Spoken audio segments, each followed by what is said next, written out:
তিলে তিলে ক্ষয় করেছে আলভির মা। ছোট পর্দার জনপ্রিয় অভিনেতা জাহের আলভির স্ত্রী ইকরা আত্মহত্যা করেছেন বলে খবর পাওয়া গেছে।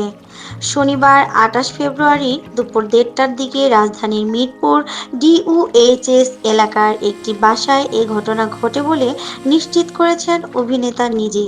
এমন আকস্মিক মৃত্যুর খবর ছড়িয়ে পড়তেই শোকাহত তাদের ভক্তরা। অভিনেতার অনুরোধ, আমাদের সন্তানের ভবিষ্যতের কথা ভেবে হলেও দয়া করে কোনো বিভ্রান্তিকর তথ্য ছড়াবেন না। সবাই আমার ইকরার জন্য দোয়া করবেন। বর্তমানে অভিনেতা জাহের আলভি নাটকের শুটিংয়ে নেপালে অবস্থান করছেন। স্ত্রীর মৃত্যুর বিষয়ে তার ব্যক্তিগত ফেসবুক প্রোফাইলে একটি বার্তা দিয়েছেন। লিখেছেন, আমার স্ত্রী ইকরা আত্মহত্যা করেছে। আমি বর্তমানে নেপালে শুটিংরত ছিলাম। খবরটা শোনার পর থেকে কথা বলার মতো অবস্থায় নেই। একটা মানুষ, আমি ওকে চিনি আজকে অনেক বছর, ও ও ও আমার বেস্ট ফ্রেন্ড, আমরা বেস্ট ফ্রেন্ড। ও ও কখনো এগুলো করার কথা না, ও এরকমই না। ও বরং অনেক ডিপ্রেশনে থাকা মানুষকে ও নিজে কাউন্সিল করে করে করে করে নর্মাল লাইফে আনছে, এরকম অনেক আছে।